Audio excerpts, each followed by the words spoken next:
was told to be here at 7:30, and I was here at 7:30. Actually, I was here at 7:28. I always like to be a little early, but I was here on time. And Mr. Williams said I should be here at 7:30 so that we could have a nice, long discussion about what really matters.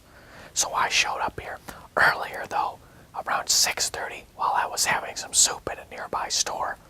I made a few notes about what I'd like to talk about, and I ordered them in priority as to which was most important to discuss. And I have the notes right here in my front pocket. I'm not going to get them out. I will not get them out because I've memorized them, but in case I need them, or he asks to see them and take them with him so that he can remember, I have the notes right here in my front pocket. They're written down on a piece of paper that's been folded 3 times.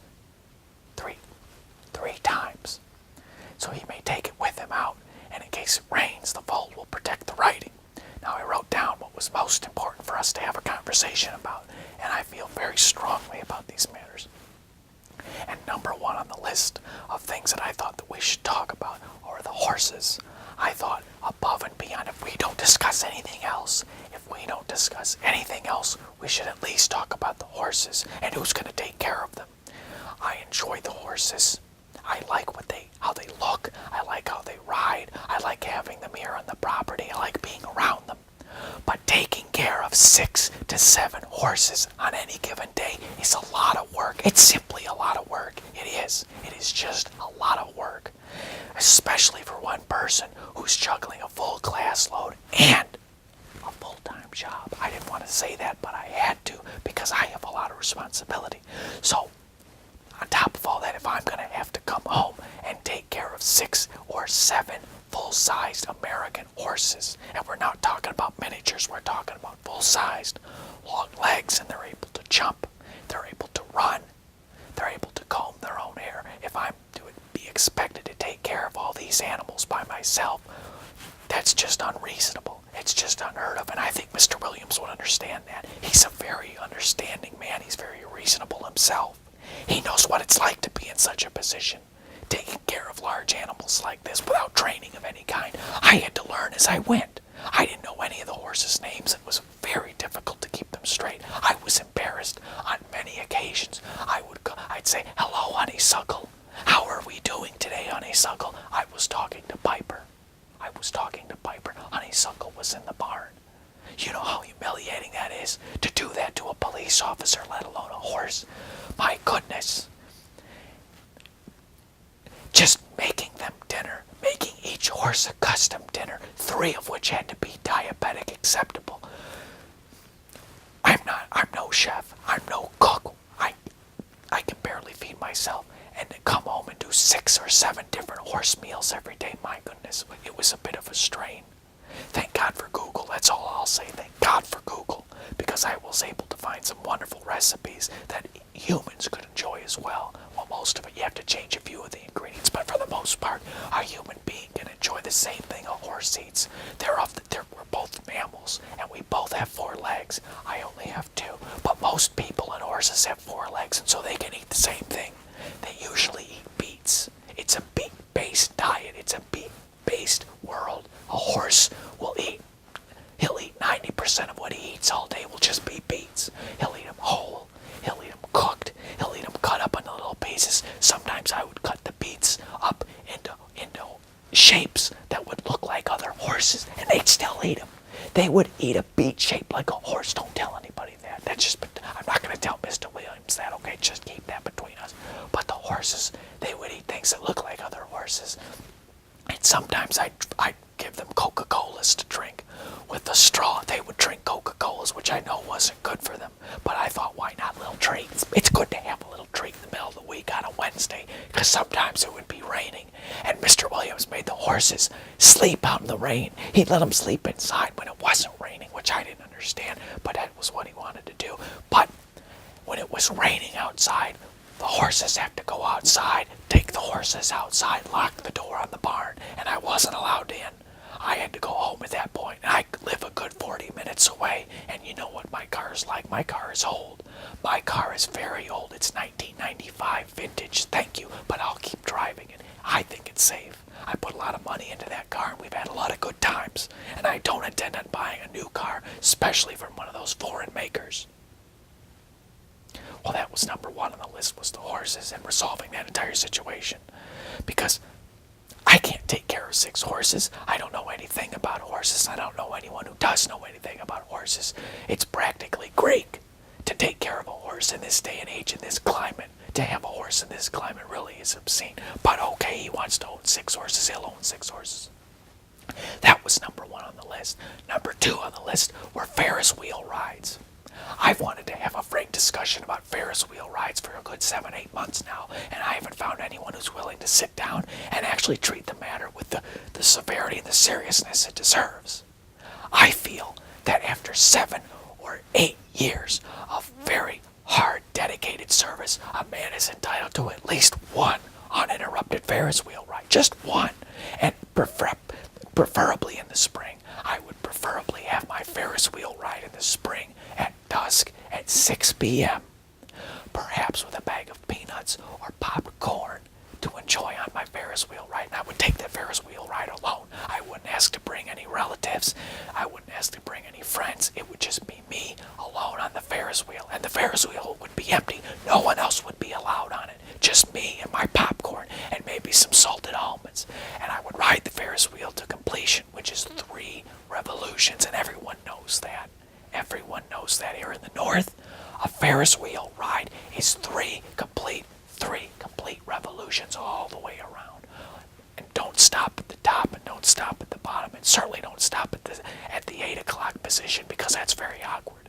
So I wanted to say to Mr. Williams, I felt that I was entitled to 1 free pass for a Ferris wheel ride when the carnival comes to town. And I do love it when the carnival comes to town. I always like to find a little bit of time to go down to the carnival and see if I can win some fish, or maybe ride the bumper cars, or just touch the people that work there at the carnival. I like to walk up to them. I'll be real quiet. I'll walk up and I won't disturb them, but I'll put my hands on them. I'll touch the people that work at the carnival rides. Make sure they're real, of course, want to see how they'll respond. And generally, it's a favorable response. It is a favorable response when I touch them. It's nothing objectionable. I just like to go up behind them and I'll put my hands on them, and I'll leave my hands there for 30, 40, sometimes 50 minutes at a time. I just like to get the feel for them, like a blind person. When a blind person meets a dog he's never met before, the first thing he does is stick his hand right in the dog's mouth. That way, that's a handshake. That's a blind man's handshake, if you know. You can say that. You can say that to a blind person that knows what you're talking about. So I'll go up to a carnival worker, somebody maybe who's minding the bacon tent, and they're frying bacon all day, and I'll just put my hands on them, and that'll be I won't say a word. No, I won't interrupt, but I won't get in their way. I will not get in their way. And I'll put my hands right on them, and we'll have a little experience there. And while we're doing that, I like to wear a shirt with a big picture of a rose on the front, but it would be, it's a black shirt with a white rose. It's all white. It's not red, you see. It's like a printing. It's a puffy sort of printing. When you rub your fingers on it, you feel like the shirt is smooth, but the puffy paint, it's like a rubbery kind of vinyl feel. And that would have a picture of a rose on the front, and then on the back would have the names of all my very best friends, alphabetically listed with last name, first name, middle initial, right on the back of the shirt. And I'll print up a couple of those, maybe 2 of those I'd keep, because one week I'd wear one and the other would be laundered, because I don't like a soiled shirt. I like a fresh shirt. So I'd wear that shirt with the white rose on it and all my friends on the back. And I'd go up and I would touch all of the carnival workers there. And afterwards, I think once I got done with that, when the sun was just about to set, is when I would take my Ferris wheel ride, which I'm entitled to. I'm entitled. I don't ask for much. I don't take many vacation days. And I certainly don't use most of the meal tickets that were issued. I don't use the meal plan. Hardly. I don't like to use the meal plan because the food is very salty. It's a very salt-based diet they serve here. And I can't have much salt. I'd like a little salt, on the popcorn that we were discussing on the Ferris wheel ride. But I don't like to have salt fish. On Fridays they serve a salt fish. Who's ever heard of a salt fish? Well, they have a salt fish here, and I don't like it. I've tried to like it. Believe me, I've tried to eat it many times, and I just don't like a salt fish, is what I'm saying. I don't like a salt fish.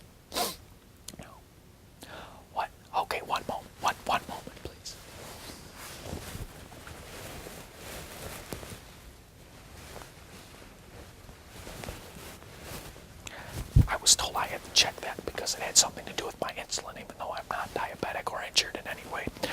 Well, what they do down there at the carnival ride, in the cafeteria, they have a lot of salt-based items. The salt-based items are very upsetting, and they don't sit well on my tongue. I have a particular tongue. I won't eat certain things. I'll eat onions, and I'll have apples if there's peanut butter available. I'll have I like a celery drink.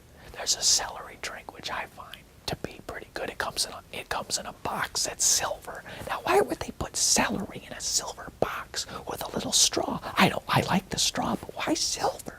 Why would they put it in a silver box? That's what I can't understand, is why they put that. Why would they put celery in a silver box? Well, they do. And it comes in 3 packs, but I wait till I have a coupon, and I'll usually buy 4 or 5 of those, and they'll last me most of the month. And it's an unsalted celery drink. And it's cloudy. Once I took the box and I squeezed it out into a glass just to see, what am I drinking? What am I drinking? I should see what I'm drinking. So I squeezed it out into a glass. And it was cloudy. Now, you would not think that celery would be cloudy because it's very green. You would think it would be green or maybe clear, like a clear. No, it's very cloudy. It's a very cloudy sort of water. I won't say milk because it's not like a coconut milk, but it's a cloudy sort of liquid. I still like it, I'll drink it. It's fine. I mean, it's more fun to drink it out of the box with a little straw, which is often orange, instead of a glass. But I still drink what I squeezed into the glass, or at least most of it. And then when Mr. Williams wasn't looking, I poured it down the drain. But most days, I will drink my celery juice right out of the silver box, which is good. I'll take that for lunch, and I'll also take a portion of mixed nuts. I like a hazelnut best, a hazelnut. Some people call a hazelnut a filbert, which I'll never understand, and I've asked a lot of people, but I will never understand why they call a hazelnut a filbert. I've looked in books, and I've searched online with Google, and nothing. There's really no explanation why they would name hazelnut filbert. Have you ever heard of such a thing? Other nuts they don't have different names. Almond nut and pistachio nut. That's what they are. That's their name. But a hazelnut they call filbert. Well, I'll have some filberts with my celery drink that comes in the silver box. And I'll also take a little cup of low-fat mayonnaise with me, but I'll keep it separate. I put it in a little plastic container with a lid, and I take that with me, and I have about 16 or 17 filberts along with my celery drink and a bit of that low-fat mayonnaise. And that low-fat mayonnaise goes a long way, so it's just a dab. It's just a dab in that little cup with the lid on it, and I keep it in the refrigerator at work with my name on the box. But I face the name to the back of the refrigerator so that when you open it, all you see is a blank box, which I like. I think that it's a bit much. It's a bit arrogant, I think, to have your name displayed. I don't want to upset anyone here at the job because I love my job. I really do love my job. Have I told you about it?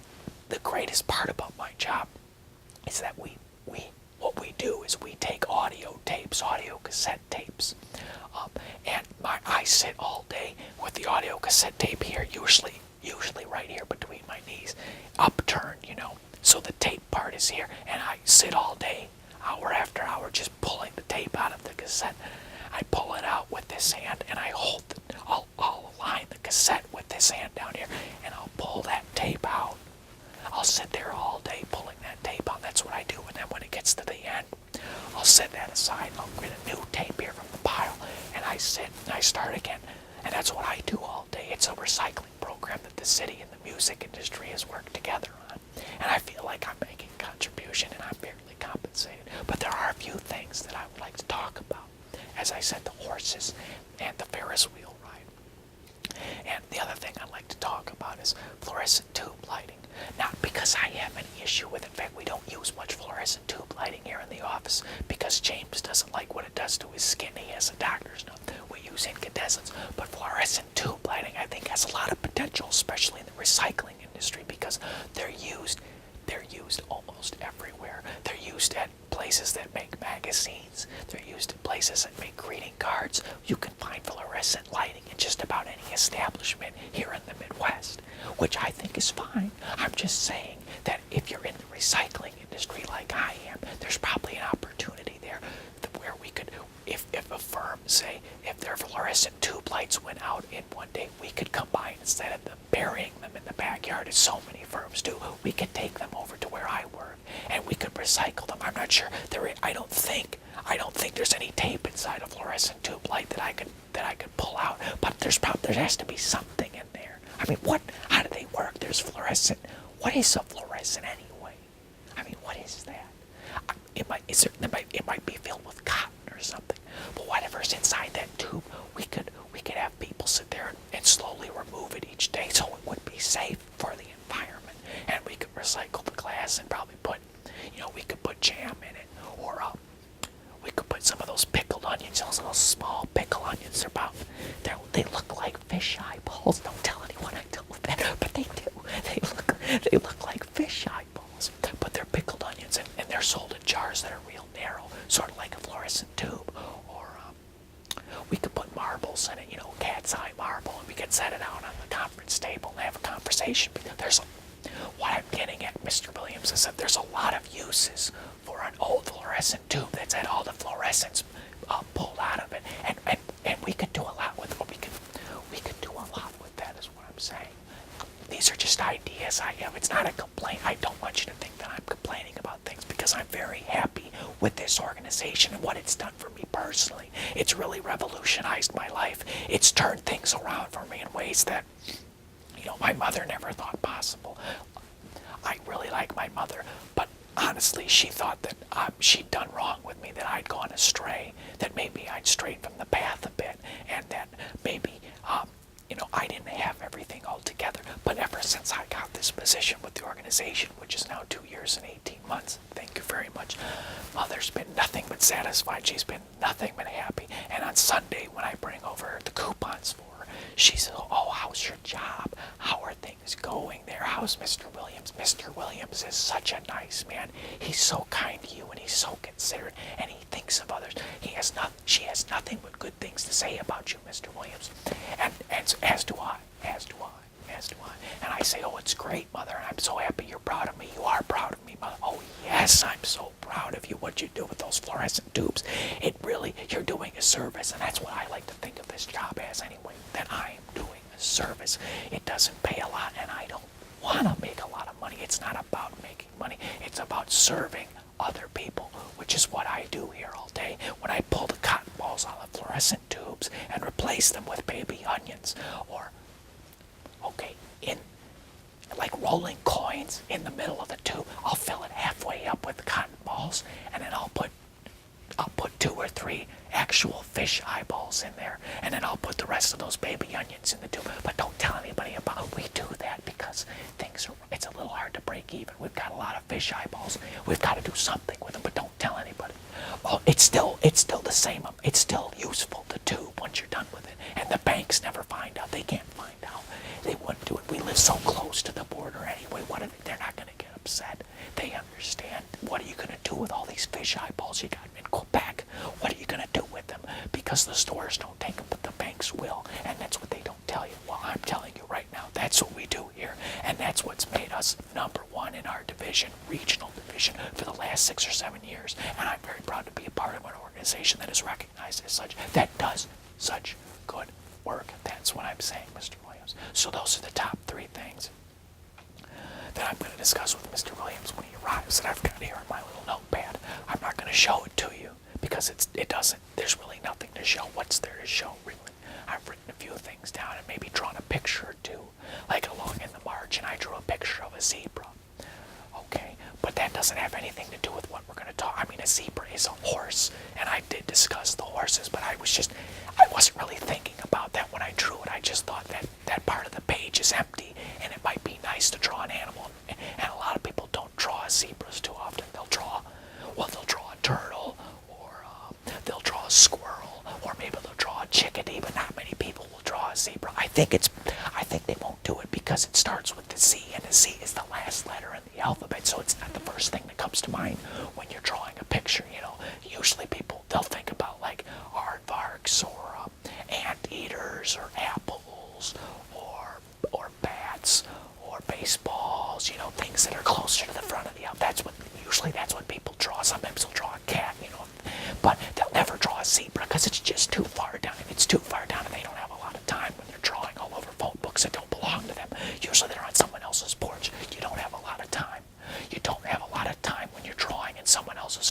they've left on the porch, and it's very early, and it can be quite cold out. So you've got to draw something quickly, and the first thing your mind's going to go to is, okay, I'll draw a dog. A lot of people draw a dog. It's very close to the front of the alphabet. And the mistake they'll make is they'll just draw it with whatever they have on hand, which is usually a permanent marker.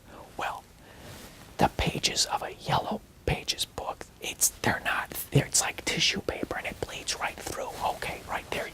You don't want 6 pages of a dog drawn in the corner. Unless you're doing some sort of animation project, which I hope you're getting credit for, but most of the time you're not. You don't want that. So what you should do is think ahead that you're going to be drawing on other people's property while they're not looking in a covert manner, and you're going to bring along a mechanical pencil. Why are you going to bring a mechanical pencil? If you brought a normal pencil, it could break, and a pencil sharpener is just not practical to bring along. Even those pocket numbers, the clear plastic ones, they don't work. They just don't work. It's always uneven, and the container fills up too fast, which is embarrassing. So you'll bring a mechanical pencil, and what you'll do is you won't slide the phone book out of the bag entirely. You'll just slip the edge out. What you want to do is just slip the edge out, okay? And peel it back, and you can draw any kind of animal you want on as many different pages as you can. I like to limit it to about 7 or 8, but you do as many as you want, time provided, of course, time allowed. You draw as many pictures of animals as you want, and with that mechanical pencil, if it breaks, well, you just click right there, and you've got a brand new lead, and you just keep on drawing, and you draw the animals, and you close the telephone book, and you slide it back into the bag, and because you didn't take it out, there's no clumsy sort of rearrangement. The plastic won't stick to the cover, which can happen. You slide it right back in the bag, it goes right back on the doorstep, and no one's the wiser. And by the time anyone finds out, well, you're down the block. You're down the block at another house, and no one's upset about any of it. No one is upset, and you've successfully drawn animals on someone else's page. And that's a great way to fill a Saturday. You know, if you have children, and children are constantly, they're anxious, they've got so much energy, and you've got to find a way to fill that energy and make good use of it so that they don't get into trouble, and they don't waste that energy. Well, that's a fun Saturday afternoon activity to do with a child. There's many fun things to do in this town. Don't get me wrong, Mr. Williams. I'm very happy that work keeps me here and that I don't have a car anymore. I'm very happy about that because there's so many things to do in this town. Why? Before moving here, I didn't know. I didn't think a town of this size could have so many slides. I just, you think of them being at a school or a park, and you think maybe 1 or 2 of them is but to have 47 different slides and of so many different types, I mean, it makes up for a lot of things.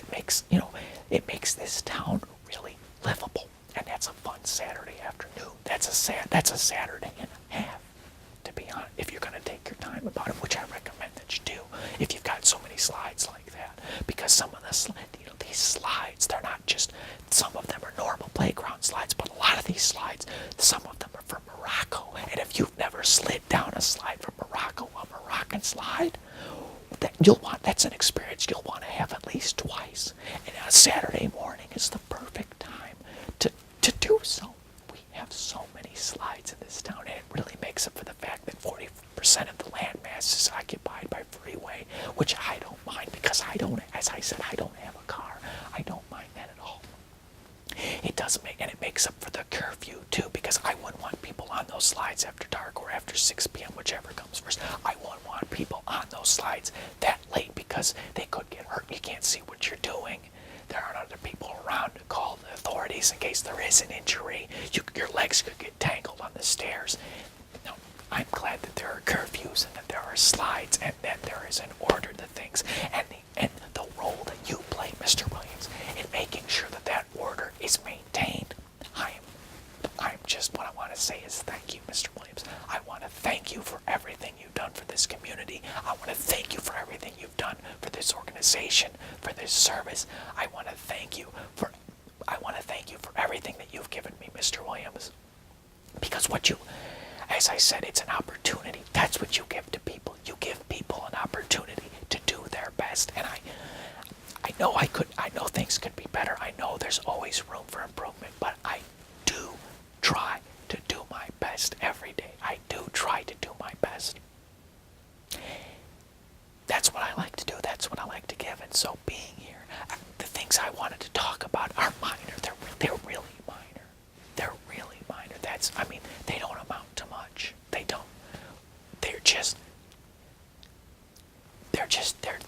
issues and things that I felt that we should talk about privately away from the others, that we could discuss one-on-one and maybe work up some kind of plan as to how to resolve them or address them. Because I respect what you think. I don't respect what the others think. I don't like them. I don't like to talk with them. I like to go and sit at my chair and do my job. And if I have to do the job blindfolded, I will. If I have to do it blindfolded, just by touch, by sense, that's fine. Blind people have made a lot of wonderful contributions to society. We don't let them fly planes, but a lot of people don't fly planes. That's okay. They have so much to offer. That's the thing. A lot of people don't understand that blind people have so much to offer. They have so much to give. And it's not just the way they handle fruit. No, they can do so many. Well, they can't juggle, but beyond that, they have so much to give. And I'm glad that a town like ours has so many organizations and opportunities for a blind person to really do their best. Blind people not all blind people are musicians or even like music, and they don't have to like music. They really don't have to like music. Not in this town. We don't have a lot of expectations. I like to tell my family that the only expectation this town has of a blind person is that they'll be quiet and they do their best. And if they do their best and they're not loud about it, they're not noisy, that's fine. They're welcome here. They are welcome here. I hope he gets here soon because we've got a lot of stuff to talk about.